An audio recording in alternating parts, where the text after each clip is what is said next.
Yeah, he has some Planeswalkers. He has 1 Jace, 1 Tameo, 2 Gideon. Oh, I'm sorry, he has 3 Jace, 1 Memory Adept, 2 Architect. Sure. He has the standard draw spells, the Sphinx's Revelations, the Think Twices, the Lingering Souls, Murder, Ultimate Price.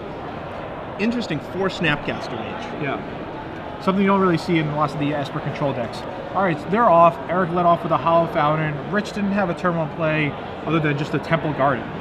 Now, Rich really wants to get a turn 1 Absence Pilgrim so he could ramp into a Loxodon Smiter or Boros Reckoner. But this game, though, he kind of has a slower draw. Didn't know what Eric was playing, and he's going to be a little upset about his keep now that he finds out he's playing Esper. Exactly. So maybe he has a turn 2 Burning Tree Emissary. Maybe he has a Flint Horribore. We'll see what happens. So he's tapping 2 mana. Is it the Boar? Is it the Emissary into the Boar? That can be pretty nice. Yeah. Yep, there it is. So he has 2 mana in his pool. And oh, this is the play we're talking about. So he's got a turn 2 4/4 Mountain Walker in the form of Volcanic Strength. Eric's going to end the turn, play a Think Twice. He's going to untap, lay his 3rd land here, and it's going to be a Lingering Souls. All right, so this is going to buy Eric a lot of time. He's going to be able to chump block if he wants to. Next turn he can flash it back if he needs to. So it doesn't look too good for Rich right now, but we'll see what happens. It's still early in the game. Exactly, and this just showcases the power of Lingering Souls. It's been a card that hasn't seen that much play in Standard recently, but if this kind of deck gets back into favor, the build your own monster type of deck. Yeah. Wow, is it good. It definitely made a big splash at Pro Tour Hawaii. Pro Tour Dark Ascension it was. Right. Yeah. All right, so we'll see what Rich does right here. So the Burning Tree's going to attack for 4 points of damage, and Eric's just going to jump, save himself from life. He really wants to conserve his life total and make the game go as long as possible. Yeah, he definitely does. And it seems like, hey, maybe I can take 4, I'm at 20, but at the same time, with this many sweepers in your deck, you just want to stay at 20. There's no need not to chump block there. It's not like Rich has a Planeswalker down anyway. Right. Or he's not really putting a lot of Planeswalker that he wants to attack back. So Ghost Council drawn for Eric.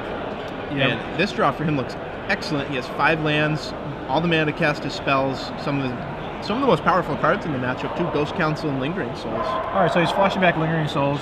Rich on his turn dropped the Boros Reckoner. Now these creatures are really good, but they're not really doing too much against Eric right now. Eric does have the Souls to chump block, and eventually Eric's probably going to have a Wrath effect. Right. Oh, that's interesting. Rich has a Kessig Wolf Run in hand, so if he wants to, he can activate that on his 4/4, get in for a lot. Yeah, definitely. Making a 5/4 Trampler is something really important, and I think that's exactly what he's going to do here. I think if Eric doesn't have a Wrath effect, he just has to triple block the Boros Reckoner. Then he can just give it first strike. Sure, but I mean, it still ties up his mana, and he only has 1 red source. Yeah, but he could just use a white actually. Yeah, so that would have been a bad play. I mean, either way, it's So there, we were talking about Kessig Wolf Run during round 1 instead of Gabney Township. It sure is a heck of a lot better this game. Sure. So Rich does exactly that. He gives this guy trample, +1/+0, and trample here. So Rich takes 3 from the Reckoner and 4 from the Emissary, dropping into 13. And Eric, really needs a Supreme Verdict. Has to pull the trigger on it if he has it. Instead he shows a Snapcaster Mage. Yeah, that's really odd that he's playing 4 Snapcaster Mages. Yeah, he doesn't have that many instants to flash back. Yeah, he really doesn't. And he doesn't even have Restoration Angels to kind of use it again. Right. I wouldn't really mind Restoration Angel in his deck, especially with like Ghost Council. Ooh, that's a nice combo with Ghost Council. Yeah, it's pretty nice, yeah. Alright, there's a Godless Shrine. Eric's paying 2 life. And here it comes. Was it Ghost Tameo? Council himself. Oh, Ghost Council, okay, sure. So life total's 13 to 18 in favor of Rich. Now, can Eric attack with anything, do you think, or no? Well, those tokens won't be doing too much blocking. Yeah. I would probably leave at least 1 back, probably even both. I think leaving 1 back is fine, because leaving 1 back means that if Rich attacks with the Embassy, the Emissary, he has to use his Wolf Run to give a trample, so it kind of wastes his turn. Exactly. So we'll see what Rich can do about this Ghost Council. If you're just joining us now, I'm Zach Hall, he's Gerard Fabiano, and we're coming to you live from Star City Games Open Series here in Edison. We're in round 3 of the standard portion. Yeah, so I see Rich has a Thragtusk in his hand. I see a Restoration Angel, a Sacred Foundry, and a Mizium Orders. So the Mizium Orders is not really going to do too much. No, I would probably just trade off my 5/4 and slam a Tusk. Oh, but he would have to pump the mana into that to even make it a 5/4. I think he should just attack with a Boros Reckoner. I think he should lay land first, though. I think he should just play like Sacred Foundry untapped. But Rich is taking this line. I mean, this play's fine too. I think if I was Eric, I would just block the 4/4. Yeah, definitely want to tie up Rich's mana for the turn. You don't want him dropping another fatty since you don't have a Wrath effect yet. Yeah, and I think Rich just wants to pump his mana, just to trade off with the Ghost Council, and then play Sacred Foundry untapped. No, I'm sorry. Play Sacred Foundry tapped, and then just pass the turn. Yeah, that seems good. I definitely like playing the Sacred Foundry tapped.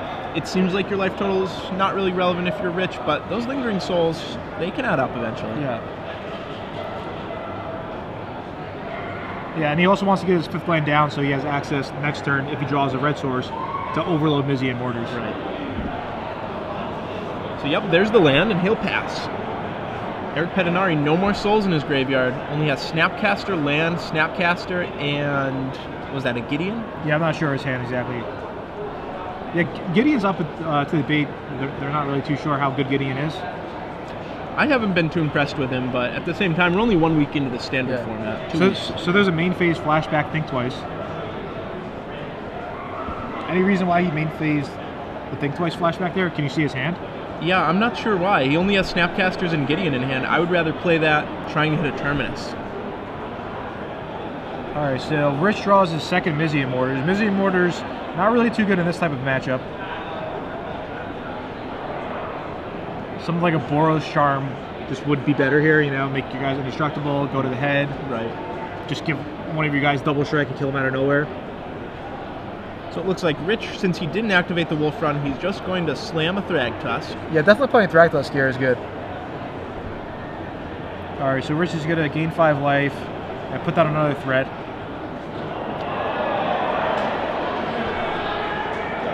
The clapping in the background, you hear a lot of lights just got turned on in this place. I think we finally have full power back. Yeah, the snowstorm cut off most of the power.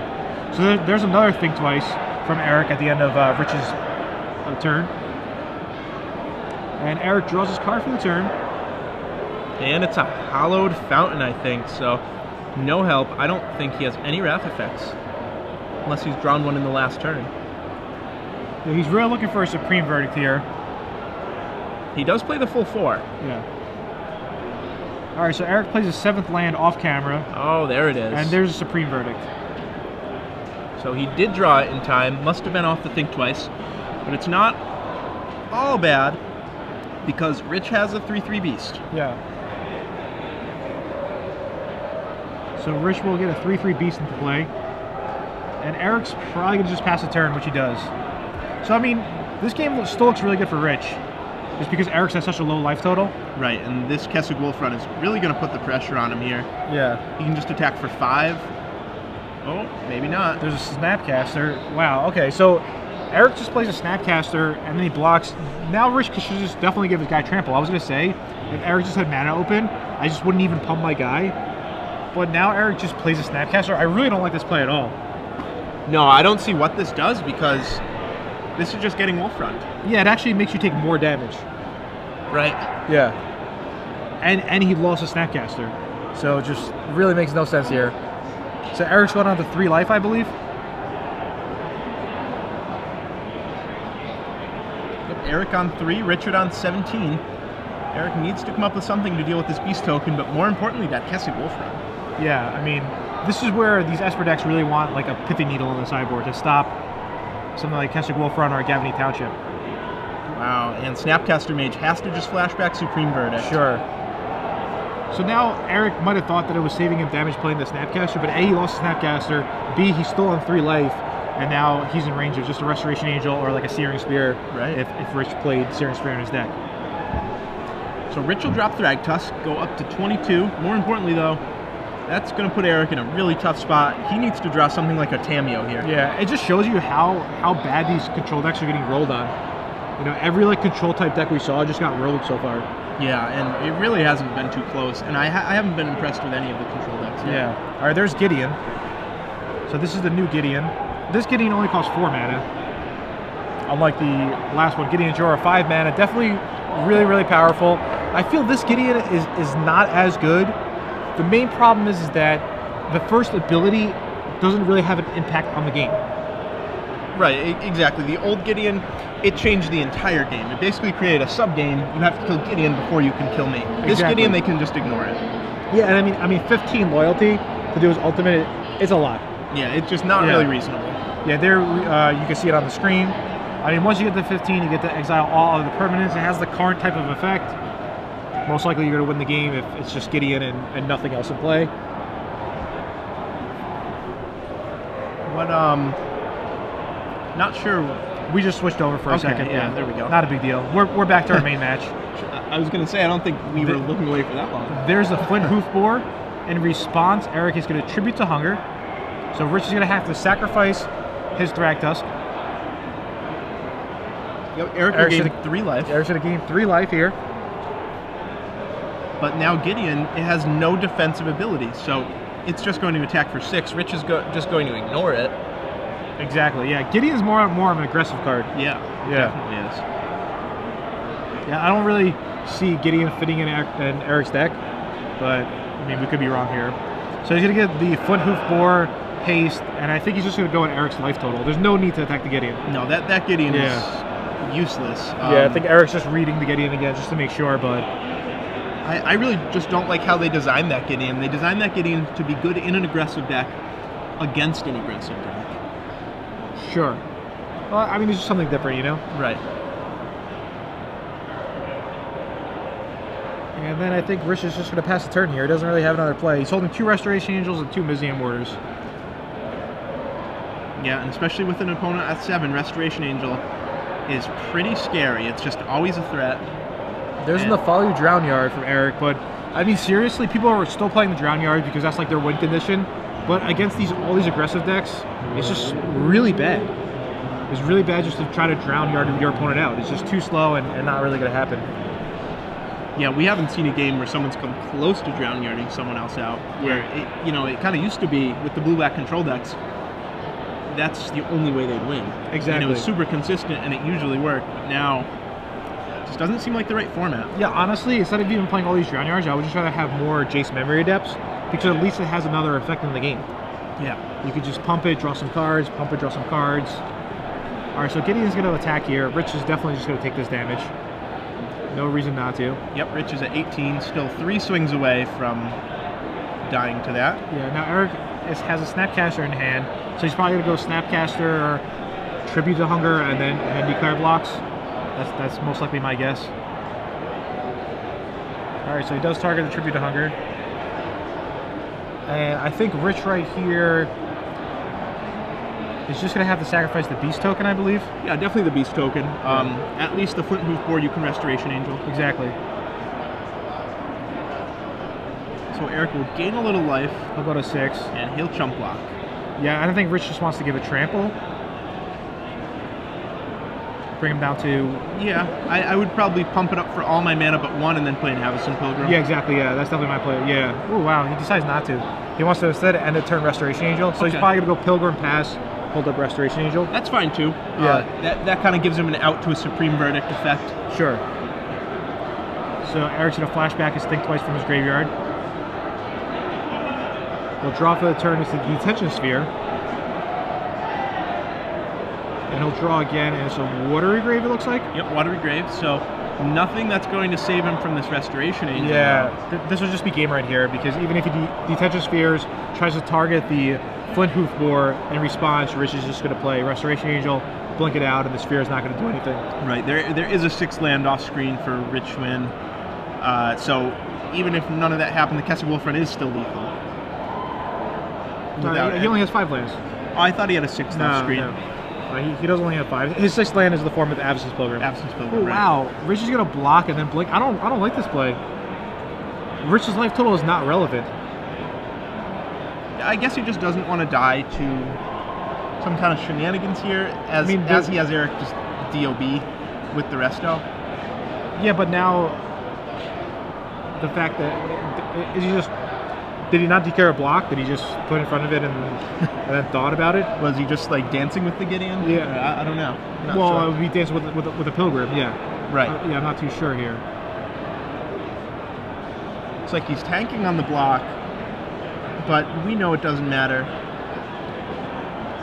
So he just buries. He just chump blocks. Yeah, he just lets it die. He chump blocks. Maybe Rich realized it was kind of a bad block and then didn't want to main phase the Angel if he didn't have to. All right, regardless, Eric goes through the Detention Sphere. Rich plays Restoration Angel. Eric decided that it's not worth trying to bluff or anything.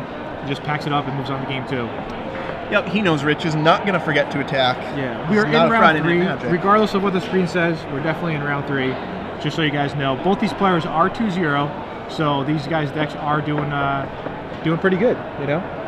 Yeah, and you know, I've been really impressed with these Naya aggro decks. I wasn't really that impressed with Naya humans from last week. I thought that it wasn't really the right build of the deck. I like these decks way more because they have more power. They have less synergy with the humans, but way more power. Sure. All right, so Rich is going to the sideboard. I'm pretty sure he's going to board out all his volcanic strengths. They're really weak in this matchup. He's going to board out his Mizian Mortars as well. Doesn't really do too much.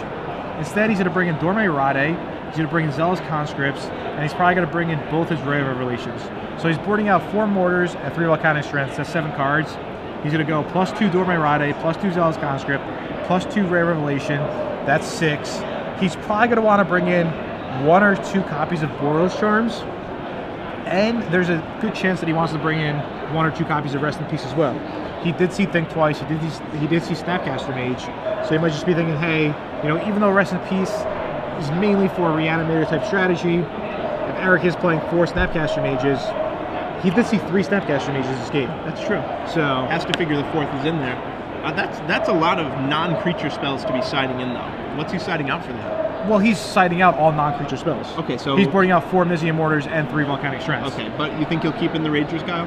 Yeah, I think he'll definitely bring in the keep in the Rangers guile. He has to expect that Eric definitely is running 3 or 4 copies of Azorius Charm, probably a couple of Ultimate Prices, and even it can stop a Detention Sphere, which you saw already. Right. But bringing in the Dorme Rade is definitely going to be good, and bringing in the Zealous Conscripts is definitely going to be good, just because he could steal the Gideon, and you know, I mean, the Gideon becomes such a liability for Eric. Eric should not have any Gideons after board in his deck. I don't think he should have the Gideon in his deck to begin with, in my personal opinion, but he might have tested it a lot, and he might have said, hey, it's been proven good. But definitely after sideboard versus a Naya aggro deck, you don't want to mess around with Gideon. Right, in this matchup, Gideon's plus will get it to 6, and then, like we saw that game, Rich will just ignore it. Yeah, and you know, a lot of the pro players you're definitely going to be watching, because I know my friend Pat Cox is going to the Pro Tour next weekend, and a couple other players, so they're going to want to see what results are happening in the SCG circuit, because this kind of sets the metagame for the Pro Tour and whatnot. Exactly. You know, even though it'll only be a rough draft of the metagame, and the pros who are pouring their heart and soul into this format, they're going to know a lot more about it than, say, someone who playtests for a few hours for an SCG Open. Yeah. It's still going to give them a baseline. It's still going to let them know what has potential, what doesn't. Yeah, and some ideas too. Exactly. And when I did commentary right before Pro Tour Dark Ascension, I was leaving a couple days later. The Esper Spirit deck that everyone gave credit to Say Black to actually made top 4, either top 4 or top 8, at the Star City event that I was doing coverage at. So I was surprised that no one really gave the player who made top 8 credit for it as well. Right, they give Sam Black credit, but that's just because he's the big name. Yeah, exactly. But I mean, if you want to come out with one of your decks, you're definitely making a presence known, because your deck definitely warps the metagame. Especially in a tournament like this, where this is the second week the set's legal, the week before the Pro Tour. This is really just the perfect scenario. Exactly, yeah. So, because the Pro Tour is the same exact format as this. Right. 10 rounds of Standard, 6 rounds of draft at the Pro Tour. Here, we have 9 rounds of Standard. So, after 9 rounds of Standard and the top 8, it's really going to show which decks will rise to the top.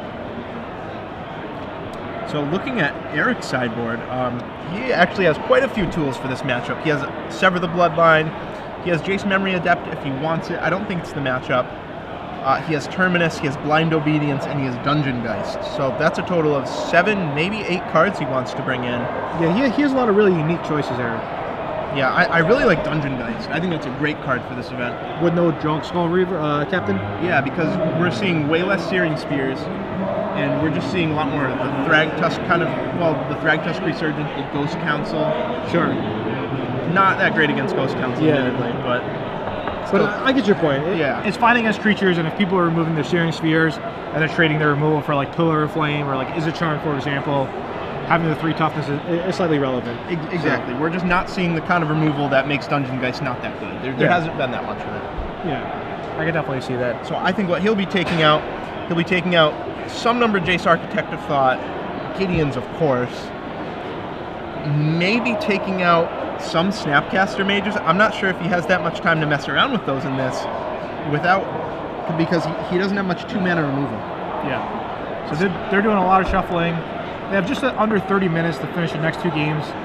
You know, if Eric wins game 2, it could go a long game 2, so they might be short on time. We saw last round that there was actually a draw. And again, you really don't want to pick up draws if you could avoid them. Yeah, especially in a tournament like this, because it's 9 rounds, and oftentimes you'll have to play out the last round anyway. Yeah, lots of times if you want to make the final 8 cut, if you want to make it to the top 8, you're going to have to go X and 1. Sometimes X101 will get you 9th, 10th place. Exactly. There's nothing more heartbreaking than to start 1-1-1 to win 6 rounds in a row and then to not make top 8. Yeah, exactly. All right, so we'll see if both players keep, and we'll see what happens this game. Yep, so Eric going to be on the play for this one, and we'll see what he has. Looks like he's keeping. Rich thinking about it. Yeah. I think Rich's hand is just not that aggressive, maybe one too many Rangers Guiles. I'm not too sure. Do you think both players will keep? I think Eric's already kept. Oh, no, he didn't. Oh, weird. All right, so Eric was actually the one that was debating, and Rich decided to keep. Okay, yeah, it's going to be interesting to see how these Rangers Guiles are, because Eric has Tribute to Hunger. Eric has no Liliana, actually, which kind of surprises me. Yeah. Card that's missing from his deck. He's more blue-white, splashing the black. Sure, definitely. So Eric's going to pile his deck. He's going to, you know, chat it up with Rich here. Maybe gain some information. What do you think about that? No. Do you ever do that when you play or no? Not really. I feel like it's way better to just have a good friendly match of Magic. If you don't want to talk to your opponent because you don't want to give anything away, that's fine. Don't talk to your opponent. But the people that talk to their opponents constantly trying to get things out of them, I don't know. I feel like maybe you're playing the wrong game if that's what you're looking to do. Sure. There's definitely a couple of schools. Old school Magic, you know, maybe want more players, some friendly banter or whatnot. Nowadays, it's just pretty much shuffle up, you play, wish your opponent good luck, and that's about it. Yeah, I mean, if you match Osip up against Paul Ritzel, you're going to have a match with some talking. Definitely. Maybe some trash talking, but these 2 new players, I don't think so. Yeah. Once again, I'm Gerard Fabiano here with Zach Hall. We're coming live to you from SCG Edison. So I'm definitely excited to see which deck is going to take down the tournament. Yeah, I mean, I already called it. I think it's going to be a red-green deck, although I'm going to hedge a little bit. I'm going to say a deck with at least 15 mountains. At least 15 mountains? 15 mountains. Wow, okay, that's a lot of mountains. It's a lot of mountains. It's 15 mountains. That's 4 Sacred Foundry and 4 Clifftop, or 15... Wait, are you counting Clifftop? What's that? 15 red sources. 15 mountains. Okay, well, Clifftop is not a mountain. Right, well, yeah. So, all right, so Eric leads off with a Glacial Fortress. It's coming into play tapped. It looks like Richard does have a turn 1 Avacyn's Pilgrim, so he's probably should have paid 2 life off a Temple Garden and slam down the Pilgrim, get his mana accelerated and whatnot. Exactly, the 2 life, well worth it to get that Pilgrim out there. By far the most important 1-drop in his deck. I really like the design of Avacyn's Pilgrim. You know, there was Bird of Paradise, which was a staple forever. A lot of people thought that they would bring back Noble Hierarch, but I think Avacyn's Pilgrim is definitely neat here, and it fits into a lot of decks. Yeah, it seemed so unimpressive at first. It's like, well, why would I want to play a green-white deck? But as this block unfolded, it's proven to be really, really good. Exactly. So it looks like Rich did board in Rest in Peace, because I see he drew on this turn. So he doesn't really want to play a turn 2 Rest in Peace because that doesn't really have an effect on the game right now. You more want to try to build your board, build some sort of attack, and then later in the game when Eric's trying to set up a Snapcaster Mage, just go for it then. Exactly. It's good too also because once Eric commits to playing Lingering Souls, maybe he'll be counting on that Lingering Souls in his graveyard to stave off death, and then bam, Rest in Peace. Exactly, yeah. Yeah, the Rest in Peace stops Lingering Souls, stop Think Twice, stop Snapcaster Mage, and on the off occasion you could stop something like an Angel Serenity. Right. It stops the 1 Elixir of Immortality in Eric's sideboard too. Yeah, I don't think Eric's bringing that in. No, 5 life? Nah, probably not. We saw it in round 1 when Mike Flores' opponent had it. Just kind of was stuck in his hand, didn't really do too much. So Rich here, tanking on a second turn. Yeah, definitely taking a while. He has 2 Burning Tree Emissaries, which is why he's trying to figure out exactly what he wants to do here. Yeah, I think he might want to go Emissary, Rest in Peace. I think that's going to be his line, and not attack with a Pilgrim. Yeah, interesting. I'm not sure what the Rest in Peace does right now. I think 1 damage might be more valuable. Yeah, I mean, I think he just wants to get it out there. Yeah. Yeah. It looks like he is going to go with your line. Sure. So 6 permanents on turn 2 for Rich Win. Yeah, definitely really powerful, and he'll pass the turn. So Eric's going to draw his card for his turn. I mean, Eric's really banking on a Supreme Verdict here. Yeah, if he doesn't have Supreme Verdict, this game's going to be over very fast. Oh, there's a Detention Sphere. Taking out both Burning Tree Emissaries. Yeah, and unfortunately for Rich, Ranger's Guile that's in his hand doesn't do anything against that. Yeah, he's going to have to sit back and hopefully draw one of his 2 Ray Revelations that I'm almost certain he boarded in. Right. He did draw a Loxodon Smiter this turn, so that's going to come down. And he also has Kessig Wolfram in his hand. So even though Eric had a powerful turn 3 play, I think Rich still has a slight advantage. Yeah, that Kessig Wolf run threatens to make the Loxodon Smiter a 6/4 next turn. Sure. With the help of the Absence Builder. That's going to cut into Eric's life total really fast. Yeah, Eric plays a Godless Shrine, paying the 2 life, and I think it's going to be a Supreme Verdict, and it is. So Supreme Verdict's going to pretty much 2 for 1 in Eric's favor, and he'll pass a turn being tapped out. Yeah, see, this is why I don't like Rest in Peace. Eric 2 for 1's Rich a couple times, and now all of a sudden he has these cards, a Ranger's Guile, a Rest in Peace. These just don't do anything. Sure. And yeah, Rich just has no threat whatsoever. Rich really needed right there something like a Dorme Rade or just any threat whatsoever. Right. Like a Flint Hoofboard would have been great there. Here's another Smiter, so can't be countered. Yeah, Smiter off the top for Rich. And finally the Wolf Run will come into play. Let's see what Eric decides to do at his end of turn. Think Twice. So right now, Rest in Peace did do something, stopping a flashback, a potential flashback Think Twice. Sure. So why not? Yeah, it also, more importantly, makes all the Snapcasters just into 2/1 Ambush Vipers. Yeah. So there's 4 mana, and we're going to see a Dungeon Geist. All right, so he did take your advice, didn't bring in Dungeon Geist. So do you think Rich is just going to blow his Ranger's Guile here? I think he probably should. Yeah, I think so. Yeah. All right. So he plays Ranger Guile, which is also removed from the game. Sure, it's not. Rich, though, out of cards, he's drawing off the top. Yeah, definitely drawing off the top. At least he has the Wolf Run to kind of help him out here. But I think Eric had a Tribute to Hunger in his hand, which is going to be really powerful. If he did, that would come close to locking this one up. Yeah.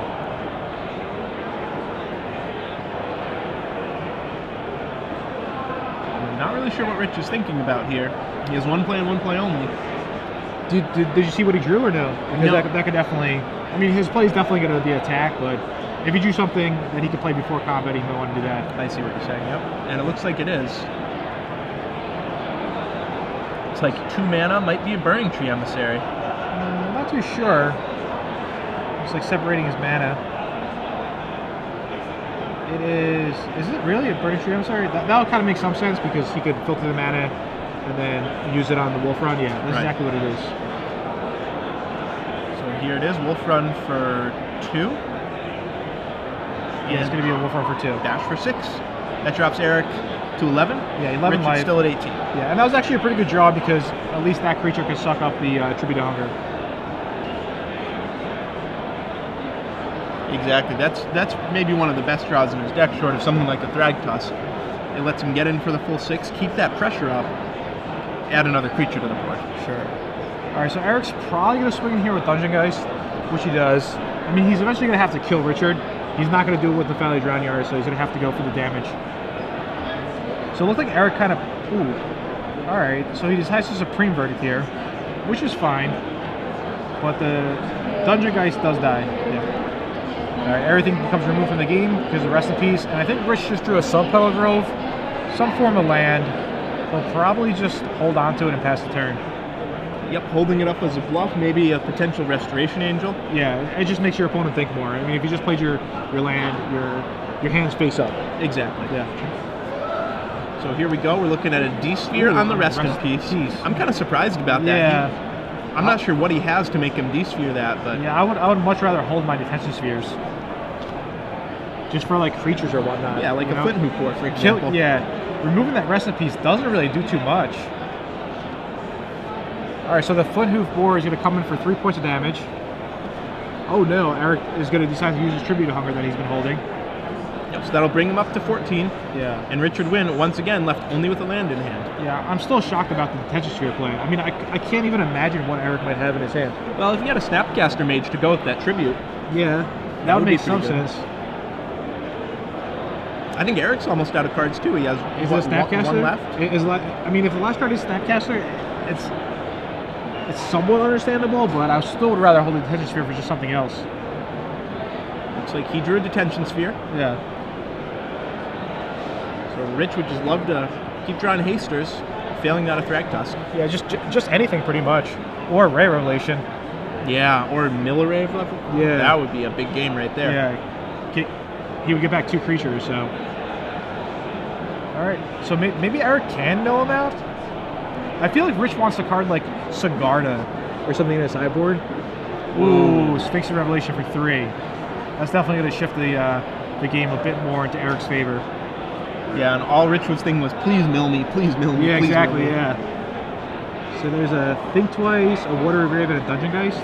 Wow, yep, so Eric does not draw another Sphinx's Revelation, but does have some spells to play with here. Yeah, for sure. And I mean, if that last card in his hand was a Snapcaster Mage, he could always Snapcaster back with Sphinx's Revelation. Yeah. Alright, so one of Rich's draws the past few turns was a Restoration Angel, so he's going to drop that into play.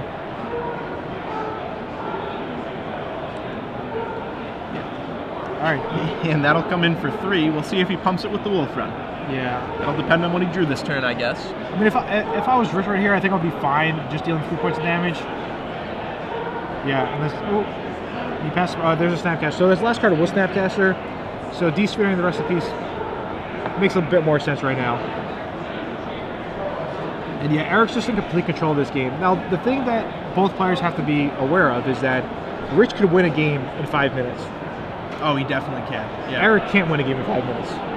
No chance. Yeah. Can't Nephalia Drown Yard summon in 5 minutes, let alone 10. Exactly. And Rich had a pretty good draw this turn. The new Planeswalker from Gatecrash, Dorme Rade. So he's going to grow it and hopefully reveal, I mean, if it resolves, which it will because Eric's tapped out, a creature. So let's see. Nope. No, it's not a creature. Which means it's probably a land, because there aren't that many spells in his deck. Exactly. And I mean, if it is a spell, he wants it to be something like a Ray Revelation. Right. So if Eric is going to win this game, he's going to want to try to win the game either with no time on the clock or with about 12 minutes. He doesn't really want to give Rich a chance to play game 3 with 5 minutes because it's just a free roll for Rich. Exactly. It's kind of an awkward spot to be in with the clock management aspect of this Esper control deck. Exactly. With any Nephalia Drown Yard deck. Yeah. So Eric decides to, keep Dorme Rade in check. He doesn't want him to get ultimate because once it does, it's really dangerous. Ooh, Zealous Conscript. So Rich put it right into his hand instead of revealing it, but as we can see, it was a creature. Not a big deal. And Zealous Conscript's not a bad draw. Definitely not. I think Rich wants to play out all his lands because he wants as many lands as possible in play for a Keswick Wolfrod activation. For sure. But now that Eric knows about the Zealous Conscripts, it's not like he's going to have a Tamiyo and bring it up to 8 and then pass it to, Yeah, there's... Actually, the fact that Eric knows about the conscripts means that I would just play this as a 3/3 haste right here. Start getting in some damage while you can. Yeah, sure. Steal a Snapcaster Mage. Yeah. Hit him for 5 this turn. Why not? Exactly. The Dorme Rade will go to 1 from the counter swing, but it doesn't really matter as long as it's not at 0. Yeah. The emblem is not really realistic this game. So. Yeah, this game is going to be unlikely for Rich to to get one of the emblems, but we'll see what happens. So Rich is going to play the Zealous Conscripts. Now the clock is definitely in Rich's favor. Rich won the first game, and Rich is playing the more aggressive deck. Yeah, I mean, there's no guarantee that Eric can win this game in 15 minutes, let alone win a game 3. Exactly, yeah. But as of now, I think Eric has the advantage. He's going to mill him. There's a Mizium. Oh, he decides to leave a Mizium Mortars, at least 1 copy. Kind of surprised about that. I guess he's worried about multiple Lingering Souls. Right, I think that must be it. And then Eric also cycles to Think Twice. It's kind of amazing that Rave Revelation hasn't been hit yet, because when it does, yeah, you can kind of see Richard rubbing his hands there. He's like, come on, Ray, come on, Ray. All right, so Snapcaster's going to hit the Dorme Rade, bringing it down to 1. And at 1, though, it can still activate its plus, which is the relevant ability here. Ooh, okay, so Dungeon Geist is going to tap down Zealous Conscripts after Eric plays a Watery Grave. So Richard's drawn pretty slim here. Let's see if he gets a lucky draw. He really needs a Mizium Mortars. Yeah. Yeah, I guess Mizium Mortar also takes out the Dungeon Geist, but he probably doesn't know about them. Yeah, he didn't know about them after game 1. I'm also kind of curious as to why he left him in. Yeah. Maybe it's just 1, 2. I think Boros Charm would be much more devastating. Being able to have something to counter a Supreme Verdict, essentially. Right. So now Rich will pump up his Dome Ray. Yeah. That's the first thing he should do here. What does Rich have in hand? Is it an Absence Pilgrim or is it a Flint Hoof Boar? I can't tell. So he checks, not a creature. The Dorme Rade is great. I mean, it kind of works like a baby Jace. When you don't hit a creature, it just doesn't do anything. Yeah. You know? Just looking at the top part of your library. All right, so it was an Absence Pilgrim, and he should have passed the turn. Yeah, you know, it doesn't seem like a very impressive draw, Absence Pilgrim, but at the same time, with Kessig Wolfron, that's +5/+0 that he's representing. Yeah. And any creature that Rich draws is a big deal for Eric. Yeah. Although Eric's hand is very stacked. Yeah, it really is. 2 removal spells, a Think Twice, and a Detention Sphere. Yeah, so Dungeon Geist will take out the Dorme Rade. Zealous Conscript will remain tapped. As long as Dungeon Geist is in play, it's going to remain tapped. So Rich draws for his turn. Thinking about his option, he has more than enough lands in play. Yep, reading the Dungeon Geist. Reading the Dungeon Geist once again. Trying to figure out if he gains control of it, if anything happens. A second Zealous Conscripts. So did he not reveal that off Don? Oh, no. No, he just drew for I think he got milled. I think he might untap his own Zealous Conscripts. How does that work with the interaction with Dungeon Geist? Well, it's still never going to untap, but it can stay back as a blocker. Exactly, to block the Snapcaster Mage. Right. So I think that might have some... Here, can you look up Dungeon Geist for us, please? I want to get the exact wording. Maybe we could bring it up on screen as well for everybody. Yeah, we'll get it up on the screen there. Dungeon Geist, a card from Dark Ascension. So, even though Dark Ascension seems not too long ago, it actually has been. Yeah, so he could have untapped it, but it just wouldn't have done anything else. So, but there's Dungeon Geist, 4 mana, 3/2 flyer. Definitely a powerful card. Doesn't really see play. No, not much right now. Not much. It's really, really good. I think it might be even better right now than it ever has been. Oh, so no Rare Revelation still. Did he not side them in? I mean, it's hard to believe that he wouldn't board in Rare Relations when he saw Detention Spheres game 1. Right, and when he left in Mizium Mortars. Exactly. Alright, so Eric draws for his turn. I see a couple of lands in his hand.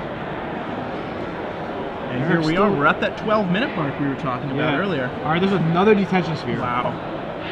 So he's going to take both Zealous Conscripts. And imagine if a Ray gets milled. Yeah.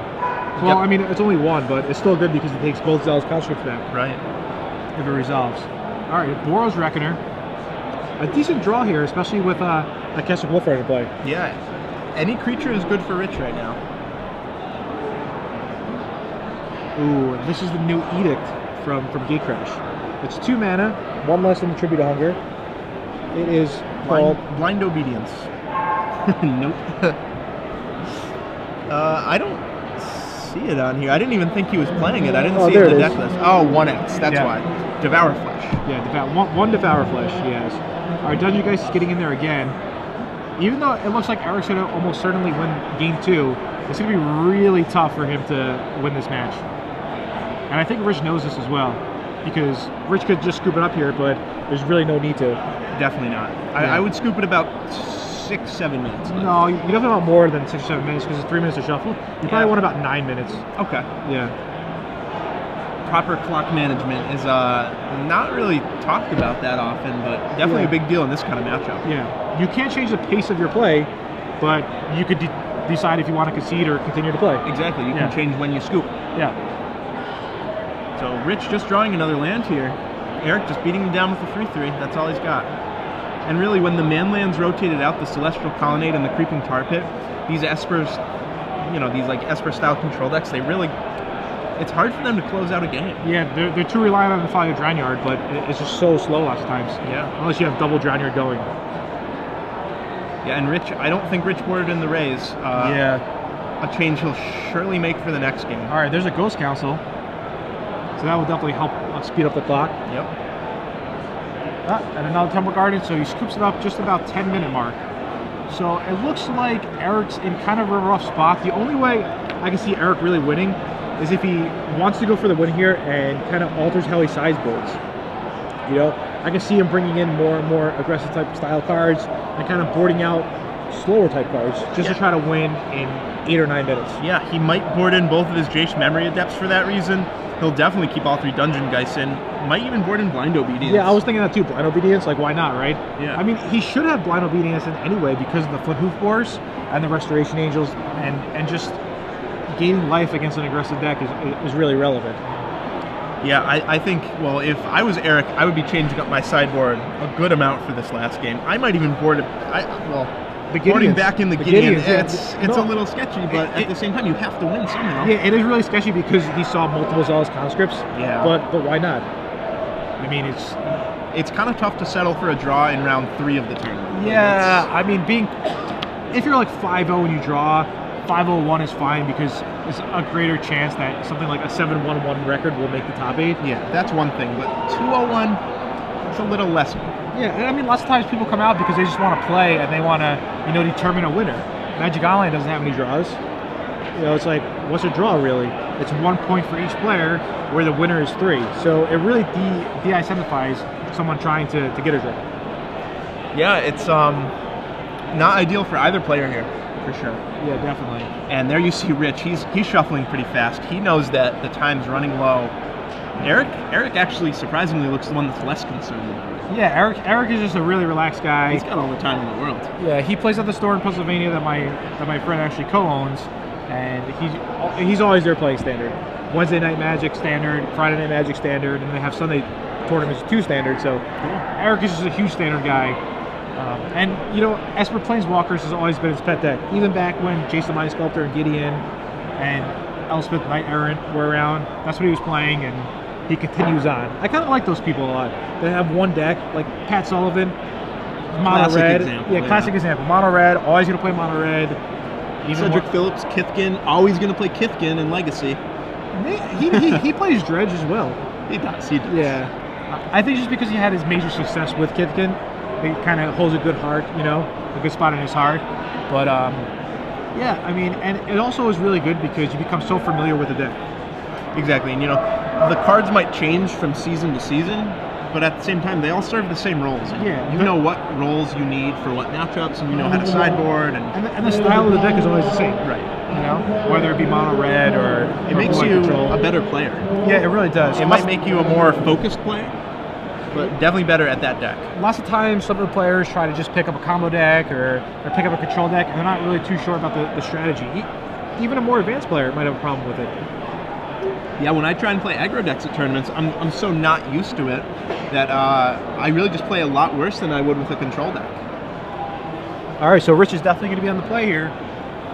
Hopefully both these players get to keep their 7, and we have a nice game 3. It looks like they're both good, and with 6:40 on the clock, here we go. All right, so an aggressive start by Rich.